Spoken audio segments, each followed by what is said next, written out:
everyone, welcome back to my channel. Today I am going to be showing you a video of my inking process for one of my Inktober pieces. I realize it's December, yes, but it's taken me this long to get to it.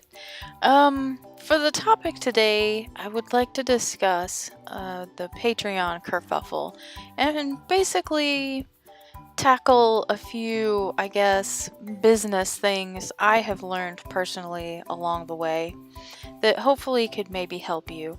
Of course, I'm not an expert on this, and I don't have all the knowledge in the world, so you can take what I say with a grain of salt and, maybe you'll find something useful anyway.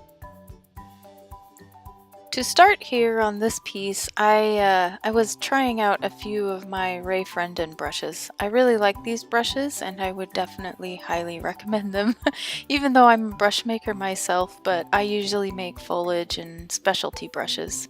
But yeah, I love these brushes and I worked through and found one that I wanted to work with, and then I get going.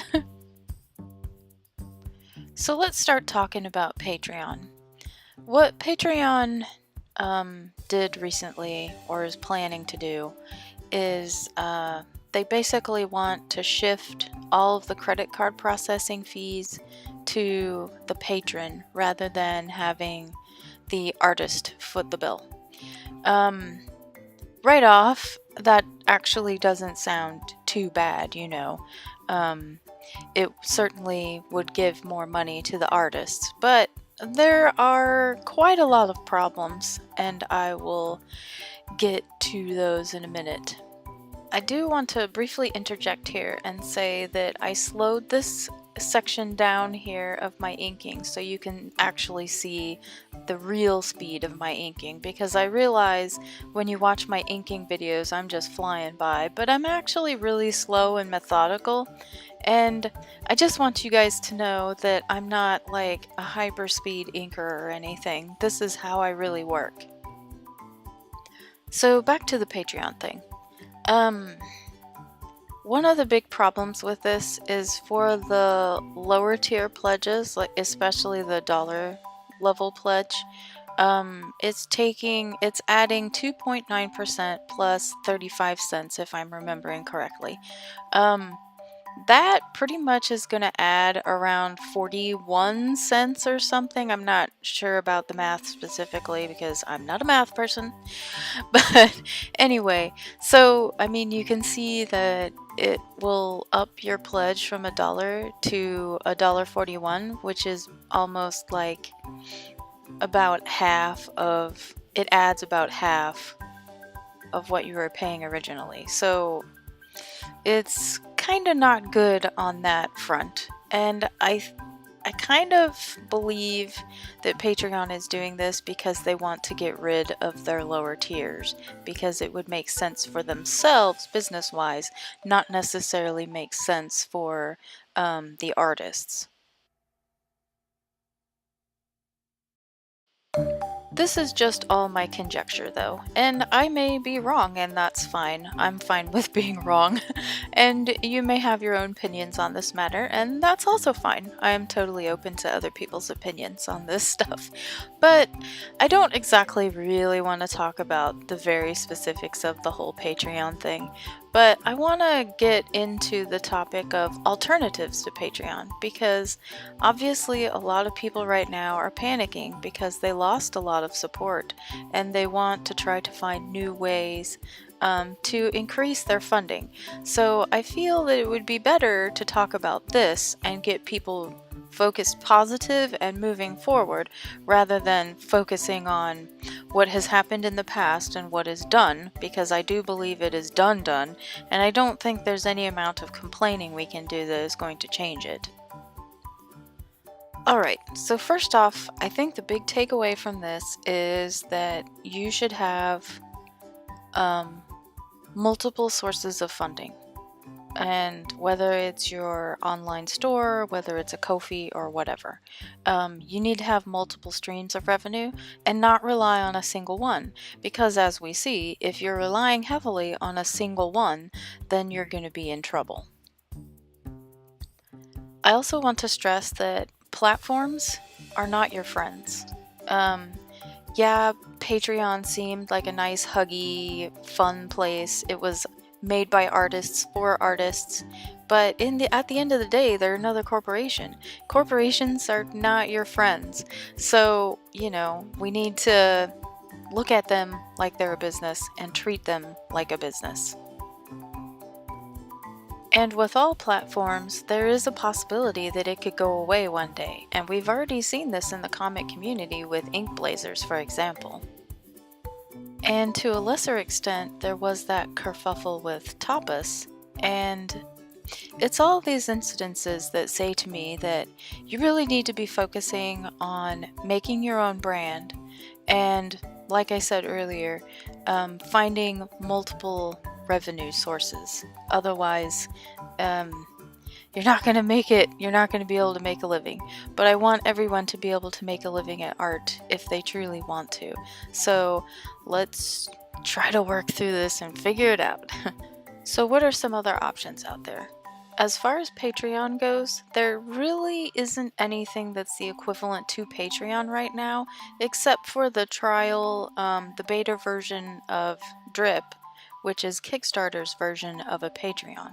Unfortunately, that is, as I said, it's beta, so you have to be invited in order to partake of it, but there's always the hope that it will eventually be open to everyone. In the meantime, I really don't think that there's a problem with continuing to take advantage of Patreon if you still have a number of pledges on there. And I mean, my income on there has been reduced by about half, but I'm not just gonna close down my Patreon. That's also a disservice to the people who have stuck with me anyway. There's also a number of other ways that you can take donations. One of the big ones is Ko-fi. I'm assuming it's pronounced Ko-fi, or maybe it's just coffee and it's just spelled weird, but I'm gonna call it Ko-fi until somebody tells me otherwise.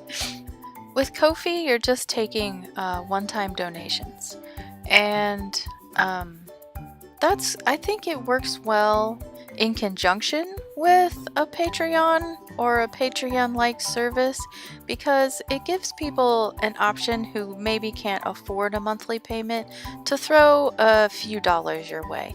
And I noticed one thing that's kind of nice about the Ko-fi system is they have a little gallery there. So if you wanted to, for example, offer a good, like an extra drawing, or an illustration I was going to say, but that's kind of redundant, or a special comic for each donation received, you can do that, and then it feels less like a handout, and it's more like you are giving an additional service for the funds. Really, I think there's no harm in having a Ko-fi account open, to be honest. I mean, you may as well, because what have you got to lose? Because it's free, and all the money that you get donated to you all of it is transferred to you. So there's really very little chance of, something bad happening. You can also take donations through PayPal, and this has been a thing for a long time, so it's pretty secure and safe, I guess. A lot of people do I think it's PayPal Me or something. I used to do it a long time ago, and then I just stopped. I don't know why. I guess maybe it probably had something to do with me going to college and not having time for comics and stuff like that.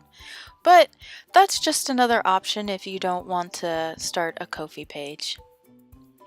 Aside from having a Ko-fi or a Patreon, I think it's going to be really important for you to open your own online storefront. You can do this in a number of ways. You can start up an Etsy, you can have digital goods on Gumroad, you can start your own free shop on Big Cartel, but you're limited to like 5 items. Well, there's Ticktail, but I kind of don't recommend them because their fees are higher than Etsy. And there's a bunch of other shop options available to you that you can research. I'm not going to get into the super nitty-gritty about it, but I definitely believe you should have your own online shop. Obviously, having your own online shop, you can sell goods to people and make money. That is the basis of business. But it's also really important for helping to build your brand. Again, you're probably going to be using a platform to do it in the beginning, like Etsy. But Etsy is pretty safe. I don't think it's going to be going away anytime soon. It's just you're going to be giving away some of your profits to fees, but as far as online storefronts go, it's not that bad fees wise compared to some of the others. I've been working on a little spreadsheet of all the free shops available. I might try to make that available here in the future to everyone, but it's not going to be available at the time of me posting this video because this video is going to go live before I get it up. So those are basically the big ways to get revenue. Well, aside from doing conventions and things like that, but I was focusing solely online. But I also wanted to make a point that it is important to start creating your own brand and using social media regularly and building up a following like on Instagram and Twitter, and even YouTube is a pretty good place to start gaining a following. The more people you are connected with online, the more eyeballs on your shop you're going to get. The more eyeballs on your shop, the more chances of sales. Similarly, the more products you have online, the greater chances of having sales as well. Really, basically, in the end, you need to start thinking like a business. I know we all enjoy making art and we want it to be fun and so on and so forth, but the artists out there who are successful right now and making a living off of their art, they are doing it because they are thinking of art as a business. We really have to get into this mindset of treating art as a business. And this is actually going to be my goal for 2018, is to start thinking more like a business, because I definitely want to improve my income. And I know if you're watching this video or just listening to it, I don't care, that you want to as well. So let's hope for the best in 2018. So I realized I kind of just touched lightly on several topics in general. I think probably online stores can be their own video. If you have any ideas or you want me to expand on any of these topics in another video, please let me know in the comments and I will try to do it. But for now, I think I'm going to sign off because this video has already become a little bit too long and I'm sure some of your guys' attention spans have waned. It's just human. Don't feel bad about it. Anyway, you know the drill. I have a webcomic called Find Sometimes Rain. You can find it at findsometimesrain.gankygirl.com. You can follow me on other social media like Twitter and Instagram and something else. I forget. But I'm always Tsukiono on everything. So just look for me there. And as I said, I do have a Ko-fi now, and I have a Patreon, so you can check those out. I'll put the links down below, and they'll be in the video.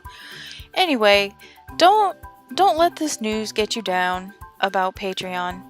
You know, you gotta just keep moving forward, and I know that we can do this because artists are creative problem solvers.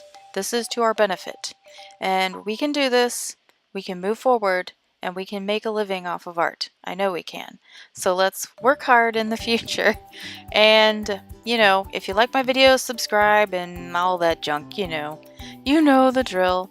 So that's it for now, and I will see you next time. Thanks for watching. Bye-bye.